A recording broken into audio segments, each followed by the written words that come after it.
اعوذ باللہ من الشیطان الرجیم بسم اللہ الرحمن الرحیم ربی ادخلنی مدخل صدق واخرجنی مخرج صدق وجلی من لدنک سلطانا نصیرا اللہم صلی علی سیدنا محمد وعلی آلہ وصحابہ وازواجہ وبارک وسلم۔ السلام علیکم ورحمۃ اللہ۔ آج ربیع الاول کا مہینہ جو ہے وہ شروع ہو چکا ہے۔ آپ سب لوگوں کو ربیع الاول کی مبارک ہو۔ یہ ولادت با سعادت جب ہمارے آقا و مولا سید المرسلین سید البشر امام الانبیاء حضرت محمد مصطفیٰ صلی اللہ علیہ وآلہ وسلم کا مہینہ ہے، اور استفا اس لیے خاص ہے کہ پورا 1500 سال جو ہیں 1500واں یوم پیدائش رسول اللہ صلی اللہ علیہ وآلہ وسلم کا ربیع الاول میں۔ تاریخ پہ ڈفرینسز ہیں، چلیں 8 ہے، 9 ہے، 12 ہے، 4 ہے، جو بھی ہے، لیکن بہرحال یہ بات طے ہے کہ وہ ربیع الاول کا مہینہ تھا اور عام الفیل تھا، یعنی وہ سال تھا جس سال ابرہہ نے کعبے پہ ہاتھیوں سے حملہ کیا تھا۔ تو اس حوالے سے یہ بالکل کاؤنٹنگ ہے، اور آج اس ربیع الاول میں 1500 سال ہو چکے ہیں الحمدللہ۔ اور یقین کریں کہ رسول اللہ صلی اللہ علیہ وآلہ وسلم کی شخصیت ایسی معجزانہ شخصیت ہے کہ جب آپ انہیں پڑھتے ہیں، آپ انہیں سوچتے ہیں، تو ایسے لگتا ہے کہ بالکل یہ کل کی بات تھی۔ یہ ایک معجزہ ہے رسول اللہ صلی اللہ علیہ وسلم کی ذات کا، کہ رسول اللہ صلی اللہ علیہ وآلہ وسلم کا زمانہ 1500 سال دور ہو کے بھی بالکل قریب لگتا ہے۔ تو آج خصوصی طور پر میں جو گفتگو آپ کے ساتھ کرنا چاہتا ہوں وہ ایمان ابو طالب علیہ السلام کے اوپر ہے۔ یہ بہت کنٹروورشل جو ہے ایک موضوع ہے۔ اس کی دو تین ابتدائیہ میں دو تین چیزیں آپ کو بتاؤں گا کہ بہت سارے لوگوں نے یہ کویشچن بھی کیا کہ ہم یہ چیزیں کیوں پڑھتے ہیں، کیا ہم سے اس کا سوال ہوگا؟ تو جناب والا اس پہ بالکل کلیئرٹی لے لیں کہ رسول اللہ صلی اللہ علیہ وآلہ وسلم نے فرمایا کہ اگر کوئی شخص حجر اسود اور مقام ابراہیم کے درمیان میں کھڑا ہو کے ساری زندگی نماز پڑھتا رہے اور ساری زندگی روزے کی حالت میں رہے، لیکن اس کے دل میں ہم میرے اور میرے اہل بیت کا بغض ہوگا، تو وہ یقیناً جہنم میں جائے گا۔ اس لیے اہل بیت کی محبت ہمارے ایمان کا حصہ ہے، اور یہ یاد رکھیں کہ اہل بیت میں رسول اللہ صلی اللہ علیہ وآلہ وسلم کی اولاد بھی شامل ہے، اور رسول اللہ صلی اللہ علیہ وآلہ وسلم کی ازواج جو ہماری مائیں ہیں امہات المومنین وہ بھی شامل ہیں۔ تو اگر کوئی شخص رسول اللہ صلی اللہ علیہ وسلم کی کسی زوجہ مبارکہ کے خلاف کسی قسم کا بغض بھی رکھتا ہے تو وہ اپنی خیر منائے، کیونکہ وہ ہماری مائیں ہیں اور ہمارے اوپر ہماری سگی خونی ماؤں سے زیادہ کا حق رکھتی ہیں۔ اسی طرح رسول اللہ صلی اللہ علیہ وآلہ وسلم کی اولاد مبارکہ کے خلاف، ان کے اہل بیت اطہار کے خلاف، ان کی نسل پاک کے خلاف اگر کوئی شخص اپنے دل میں رائی برابر کا بغض بھی رکھتا ہے تو وہ بھی اپنی خیر منائے۔ یہ چیزیں پڑھنا اس لیے ضروری ہیں۔ اب ایمان ابو طالب جو ہے، سب سے پہلے اس میں آپ کو یہ بتاؤں گا کہ اس کو کنٹروورشل کیوں کیا گیا۔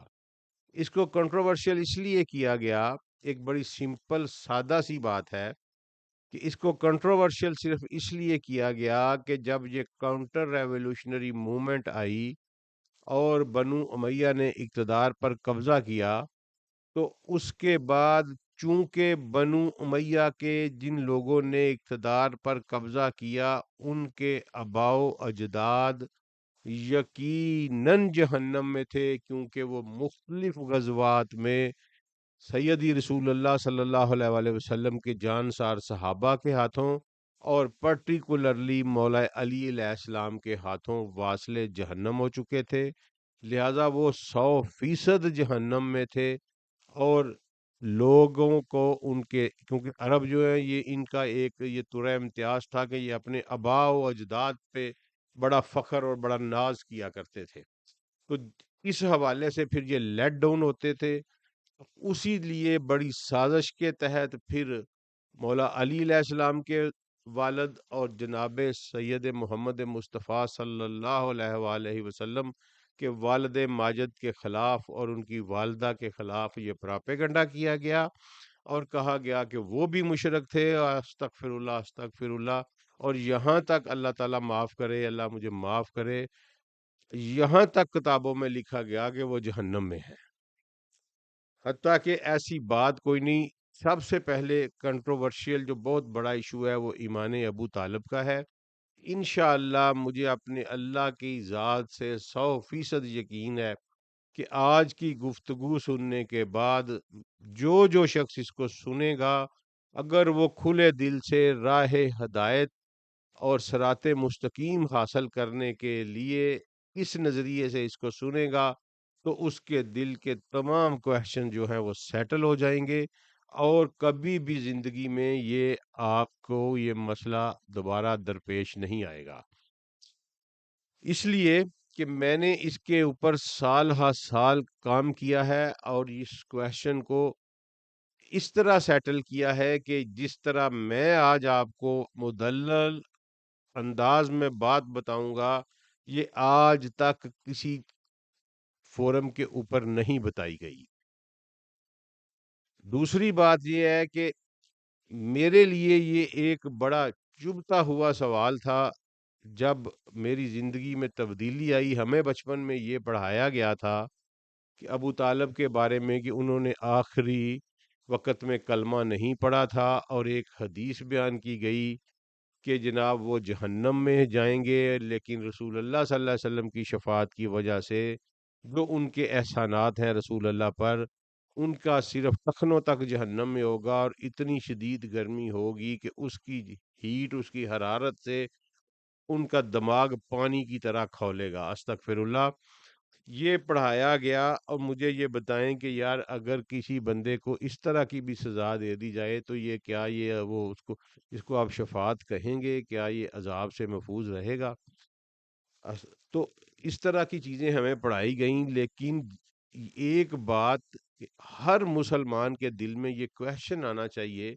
کہ جب ہم اپنی زندگی کا سارا دار و مدار رسول اللہ صلی اللہ علیہ وآلہ وسلم کی ذات کے اوپر لگا کے آس اور امید بیٹھے ہوئے ہیں، اور میرے پاس تو کم از کم، میں اپنی بات بتاؤں تو میرے پاس تو اس کے علاوہ کچھ اور سرمایہ نہیں کہ میرے رسول صلی اللہ علیہ وآلہ وسلم مجھے اپنی شفاعت سے بہرہ مند فرمائیں گے، اور مجھے سرفراز کریں گے، اور مجھے اللہ سے بخشش لے کے دیں گے، میری نجات ہو جائے گی۔ میرے پاس اس کے علاوہ کوئی امید، کوئی آس نہیں ہے، اور اس کی بنیاد یہ ہے کہ میں رسول اللہ صلی اللہ علیہ وآلہ وسلم کا نام لیوا ہوں، جو کچھ بھی ہوں، گندا ہوں، اچھا ہوں، برا ہوں، لیکن میرے پاس صرف ایک فخر ہے کہ میں سیدی رسول اللہ صلی اللہ علیہ وآلہ وسلم کو ماننے والا ہوں، اور ان کی وساطت سے اللہ تعالیٰ کو وحدہ لا شریک مانتا ہوں۔ اب ہر مسلمان کے پاس اگر یہی سرمایہ ہے تو پھر ہر مسلمان کے دین میں یہ ایک سوال آتا ہے کہ وہ شخص جو 50 سال تک اس شمع رسالت کی حفاظت کرتا رہا، اور اس کی یہ رسالت کے ننھے سے پودے کی آبیاری سے لے کر اس کے تناور درخت بنانے تک اس کے سامنے سینہ سپر رہا، اور دنیا اور جہان کی تمام مخالفت اس نے اپنے سینے کے اوپر جی لی، اور دنیا جہاں کی تمام مخالفت، تمام دشمنی اس نے مول لی، اور اس نے اپنی عزیز و اقارب، اپنی رشتہ داریاں، اپنی جان مال، اپنے بیٹے تک قربان کر دیے اس شمع رسالت کی حفاظت کے لیے۔ تو کیا یہ ساری کی ساری کاوشیں رائے گاہ جائیں گی؟ اگر یہ رائے گاہ جائیں گی تو پھر میں جو صرف نام لیوا ہوں، میں کیسے بخشا جاؤں گا؟ یہ ایک بہت بڑا کویشچن میرے ذہن میں تو آیا تھا، تو میں نے پھر اس پہ بڑا سیر حاصل کام کیا، پھر اللہ سے دعا کی کہ اے باری تعالیٰ میرے ذہن کا عقدہ کھول، مجھے مہربانی فرما، مجھے حق دکھا اس میں کہ حقیقت کیا ہے۔ تو جو حقیقت کھلی وہ بالکل کتابوں میں روزے روشن کی طرح عیاں تھی، چمکتے ہوئے سورج کی طرح نظر آ رہی تھی، لیکن کبھی کسی نے اس پہ غور ہی نہیں کیا۔ میں آپ کو اس سلسلے پہ لے جانے سے پہلے مکہ کا جو اس وقت رسول اللہ صلی اللہ علیہ وآلہ وسلم کے دور میں جو سماجی اور سیاسی انتظام تھا وہ میں سمجھانا چاہتا ہوں۔ اس سے آپ کو مزاج رسول کو سمجھنے میں بھی مدد ملے گی، اور ساتھ ساتھ آپ کا یہ مسئلہ جو ہمارا ایمان ابو طالب کا ہے اس کی بھی کمپریہنشن جو ہے اس میں مدد ملے گی۔ اچھا، دوسری بات یہ ہے کہ میں وہاں سے شروع اس لیے کر رہا ہوں کہ آپ کو تھوڑ اگلی سیریز جو ہم شروع کریں گے انشاءاللہ اس کے بعد وہ سیر نبی کے مختلف جو ہیں چیپٹرز ان کو ہم ایک ایک کر کے پڑھیں گے، تو اس جو بڑے بڑے واقعات ہیں ان کو ایک ایک کر کے پڑھیں گے۔ اس کے لیے بھی یہ ضروری ہے کہ آپ عربوں کا سماجی، معاشی اور سیاسی نظام سمجھتے ہوں تاکہ آپ کو مزاج رسول سے آشنائی مل سکے۔ رسول اللہ صلی اللہ علیہ وآلہ وسلم خاندان قریش کے چشم و چراغ تھے۔ قریش جو تھے وہ ابراہیم علیہ الصلوۃ والسلام کے بیٹے اسماعیل کی اولاد میں سے ہیں۔ مختصر میں آپ کو تفصیل میں ہم اس میں پڑھیں گے اس سیریز میں، مختصر میں آپ کو بتاتا چلوں کہ اسماعیل علیہ الصلوۃ والسلام کے بعد ایک وقت ایسا آیا کہ جب ایک قبیلہ باہر سے حملہ آور ہوا، اس کا وہ قبیلہ تھا بنو خزایا کا۔ بنو خزایا کے قبیلے نے آ کے قریش کے قبیلے کو یہاں سے مار بگایا، اور بنو جرہم جو دوسرا قبیلہ ان کے ساتھ تھا، بیسک عرب قبیلہ جو اسماعیل علیہ السلام کی جن میں شادی ہوئی تھی، ان دونوں کو مکہ سے بھگا دیا اور مکہ پر بنو خزایا نے قبضہ کر لیا۔ اس کے بعد یہ جو قریش کے لوگ تھے جو رسول اللہ صلی اللہ علیہ وسلم کے آباء و اجداد تھے، یہ سارے کے سارے مکہ سے باہر عرب کے ڈیزرٹ میں ادھر ادھر در بدر جو ہے یہ پھرتے رہے، اور اس پہ کافی 2-3 صدیاں گزر گئیں، لیکن کبھی بھی ان کو مکہ کا کنٹرول حاصل نہیں ہوا۔ پھر ایک شخص ان میں پیدا ہوا جن کا نام تھا قصی بن کلاب بن مرہ۔ یہ رسول اللہ صلی اللہ علیہ وآلہ وسلم کے جد امجد میں سے آتے ہیں، اور انہوں نے تمام جو بکھرے ہوئے اپنے قبیلے کی شاخیں تھیں ان کو اکٹھا کیا، اپنی فوجی طاقت کو مجتمع کیا، اور مل کے آ کے بنو خزا کے اوپر حملہ کیا، اور بنو خزا کو مکہ سے بگایا، اور دوبارہ سے کعبہ کا کنٹرول حاصل کیا اور مکہ کا کنٹرول حاصل کیا۔ کس نے؟ قصی بن کلاب بن مرہ نے۔ یہ واقعہ ہے 440 عیسوی کا، ریکارڈڈ واقعہ ہے، تاریخ میں بالکل 100% ثبوت کے ساتھ موجود ہے ہسٹری میں۔ 440 عیسوی میں عیسیٰ علیہ السلام کے 440 سال کے بعد، یعنی نبی کریم صلی اللہ علیہ وآلہ وسلم کی پیدائش کے قریباً 131 سال سے پہلے یہ قصی بن کلاب نے قبضہ کیا۔ اس سے پہلے یہ جو کعبۃ اللہ تھا یہ قبضے میں نہیں تھا قریش کے، یہ بنو خزا کے قبضے میں تھا۔ اچھا جی، اس کے بعد قصی بن کلاب جب مکے آئے تو انہوں نے یہاں آ کے اپنی اجارہ داری قائم نہیں کی، بلکہ سمجھ لیں کہ ایک ڈیموکریٹک شورائی نظام اور کنسلٹیٹیو نظام حکومت، شہری حکومت کا اسٹیبلش کیا، اور اس کے کچھ اصول مزین کیے، وہ میں آپ کے سامنے بتا دیتا ہوں۔ انہوں نے اپنے ڈیرے کے اوپر اپنی حویلی میں ایک بڑا سا ادارہ بنایا، ایک بڑی سی حویلی بنائی، ہال بنایا، جس کو دار الندوہ کا نام دیا گیا، اور قریش کے جتنے بھی قبیلے تھے ہر قبیلے کے سردار کو اس دار الندوہ کی ممبرشپ دی گئی، اور یہ طے پایا کہ دار الندوہ کی صدارت چیئرمین شپ جو ہے دارالندوہ کی وہ ہمیشہ قصی بن کلاب کی اولاد میں رہے گی، اور اس کے بعد ہر قبیلہ اپنا ایک سردار منتخب کرے گا۔ ہر قبیلے کا جو سردار ہوگا وہ دارالندوہ کا ممبر ہوگا، اور ہر قبیلے کو علیحدہ علیحدہ ڈیوٹیز، یعنی سمجھ لیں منسٹریز یا وزارتیں یا خدمات سونپی گئیں، اور پھر ان کے اوپر ان کا پورے اختیار کو تسلیم کیا گیا۔ فار ایگزامپل، جو کعبے کی تولیت تھی اور حاجیوں کو کھانا کھلانے کا بندوبست تھا، وہ قصی نے اپنے پاس رکھا۔ کسی کو عقاب یعنی جھنڈا جنگوں میں جو تھا وہ دیا، کسی کے حصے میں سفارت آئی،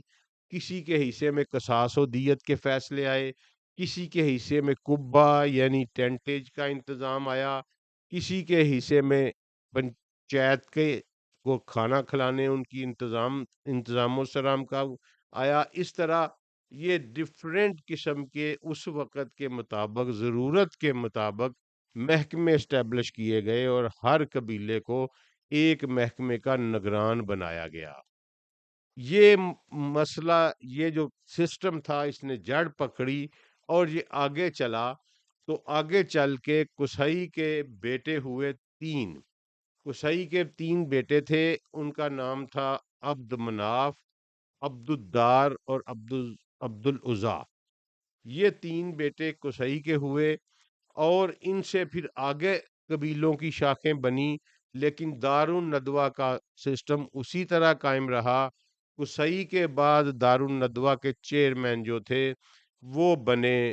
عبد مناف۔ عبد مناف کے بعد دارالندوہ کے چیئرمین بنے جناب ہاشم۔ ہاشم کے بعد بنے عبد المطلب۔ عبد المطلب کے بعد جو ہے وہ پھر جو تھی صدارت جو تھی وہ عتبہ بن ربیعہ کے پاس چلی گئی، جو عبد مناف کے دوسرے بیٹے، کسی اور بیٹے کی اولاد میں سے تھے۔ تو اس طرح جب رسول کریم صلی اللہ علیہ وآلہ وسلم کی پیدائش ہوئی اور رسول کریم صلی اللہ علیہ وآلہ وسلم نے اپنی نبوت کا اعلان کیا، تو اس وقت مکہ میں تقریباً 10 قبیلے آباد تھے جو بڑے قبیلے تھے، اور انہی کے پاس دارالندوہ کی ممبرشپ تھی۔ اور اس وقت جب رسول اللہ صلی اللہ علیہ وسلم کی پیدائش کے وقت دارالندوہ کی صدارت رسول اللہ صلی اللہ علیہ وسلم کے دادا مبارک جناب سیدی عبد المطلب کے پاس تھی، لیکن عبد المطلب کی وفات کے بعد یہ صدارت رسول اللہ صلی اللہ علیہ وسلم کے دادا کے دوسرے بھائی کی اولاد میں منتقل ہوئی۔ اور عتبہ بن ربیعہ جب رسول اللہ صلی اللہ علیہ وآلہ وسلم نے نبوت کا اعلان کیا، اس وقت دارالندوہ کا چیئرمین عتبہ بن ربیعہ بن عبد شمس بن عبد مناف تھے۔ ٹھیک ہے جی، یعنی اس سے پہلے عبد المطلب بن ہاشم بن عبد مناف تھے۔ عبد المطلب بن ہاشم بن عبد مناف کی وفات کے بعد عتبہ بن ربیعہ بن عبد شمس بن عبد مناف وہ چیئرمین بنا جب رسول اللہ نے اپنی نبوت کا اعلان کیا۔ جو 10 قبیلے اس وقت رسول اللہ صلی اللہ علیہ وآلہ وسلم کی زندگی میں تھے، ان کی ترتیب کچھ اس طرح سے ہے کہ بنو ہاشم، بنو امیہ، بنو نوفل، بنو عبددار، بنو اسد، بنو تیم، بنو مخزوم، بنو عدی، بنو جمع، بنو سہم۔ ان کے پاس مختلف قسم کے محکمے تھے، مختلف قسم کی خدمات تھیں۔ ہر کسی نے اپنا ایک ایک سردار منتخب کیا ہوا تھا۔ وہ سردار جو تھے وہ سارے کے سارے دارالندوہ کے ممبر تھے، اور دارالندوہ کا چیئرمین جو تھا وہ اس وقت عتبہ بن ربیعہ بن عبد شمس بن عبد مناف تھا۔ یہ اس وقت سیاسی اور سماجی جو تھا۔ اب دارالندوہ کے کچھ اصول تھے، ان کو آپ نے غور سے سننا ہے، کیونکہ میری ساری گفتگو کی بنیاد اسی دارالندوہ کے اوپر ہوگی، اور میں اسی سے ثابت کروں گا کہ ابو طالب کا ایمان کا اعلان کیوں نہیں کیا گیا۔ اچھا جی، اس کے بعد آپ اب دارالندوا میں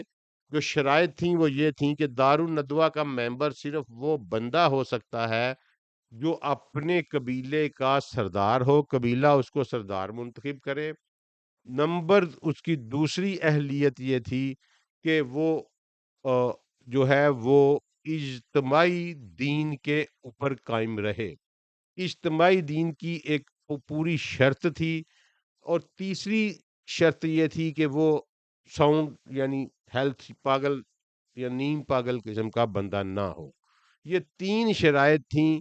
کہ اپنے قبیلے کا سردار ہو، اجتماعی دین کے اوپر ہو، اور ساؤنڈ مائنڈڈ ہو۔ اچھا، اب جو بندہ ان تینوں میں سے کسی ایک کوالٹی کو نہیں رکھتا تھا اس کو دارالندوا کی ممبرشپ سے خارج کر دیا جاتا تھا، اور اس قبیلے کو کہا جاتا تھا کہ اپنا نیا سردار منتخب کر لو۔ اس کے علاوہ دارالندوا کے پاس یہ اختیار نہیں تھا کہ وہ کسی قبیلے کے انڈیویجول کیس کا ودن دی قبیلہ کسی کا فیصلہ کرے۔ اس کا فیصلہ سردار قبیلے کا کرتا تھا، تا وقتیا کے قبیلے کے سردار کے ساتھ اس کے قبیلے کے کسی بندے کا کوئی مسئلہ بن جائے تو وہ مسئلہ جو ہے وہ دارالندوا میں آتا تھا۔ میں دوبارہ سے سمجھا دیتا ہوں کہ فرض کریں بنو ہاشم ایک قبیلہ تھا، بنو ہاشم کے دو افراد کے درمیان اگر اختلاف ہوتا تو اس کا کیس دارالندوا میں نہیں آ سکتا تھا، اس کا کیس بنو ہاشم کے سردار کے پاس ہی جانا تھا۔ لیکن اگر کسی ایک قبیلے کے فرد کا بنو ہاشم کے سردار کے ساتھ کوئی جھگڑا یا تنازع پیدا ہو جائے تو وہ کیس جو ہے وہ دارالندوا میں آنا تھا۔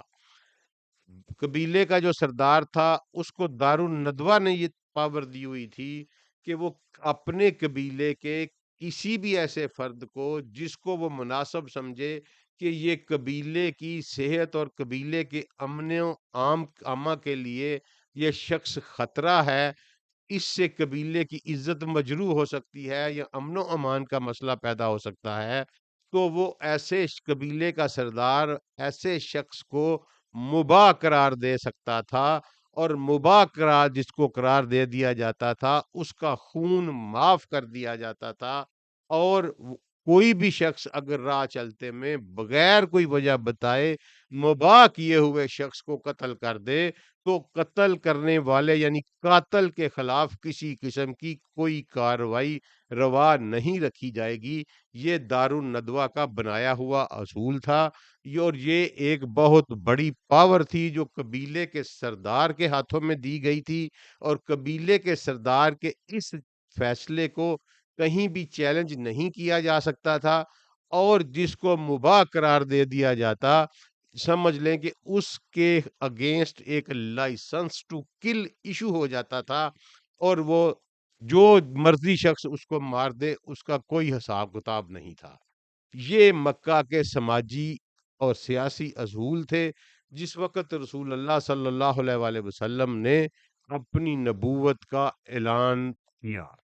اب نبوت کا اعلان جب کیا اس وقت دارالندوا کی چیئرمینی عتبہ بن، میں آپ کو بتا چکا ہوں کہ عتبہ بن ربیہ بن عبد شمس بن عبد مناف کے پاس تھی، اور رسول اللہ صلی اللہ علیہ وآلہ وسلم کے چچا بنو ہاشم کی طرف سے جناب ابو طالب اس وقت اپنے باپ عبد المطلب کی وفات کے بعد دارالندوا کے بنو ہاشم کی طرف سے متفقہ بنو ہاشم کے سردار تھے اور دارالندوا کے ممبر تھے۔ اچھا جی، اب جب رسول اللہ نے آغاز کیا اپنی بالکل آپ کو سمجھ لگتی چلی جائے گی، رسول اللہ صلی اللہ علیہ وآلہ وسلم نے جب اپنی نبوت کا آغاز کیا اور مخالفت شروع ہوئی تو ابو طالب نے سب سے پہلے جناب ابو طالب نے رسول اللہ صلی اللہ علیہ وآلہ وسلم کو اپنی پروٹیکشن میں لیا اور اپنے قبیلے میں دارالندوا میں اس کا اعلان کیا کہ یہ میرا بھتیجا ہے، میرا بیٹا ہے، میرے قبیلے کا فرد ہے، اور میری پروٹیکشن میں ہے،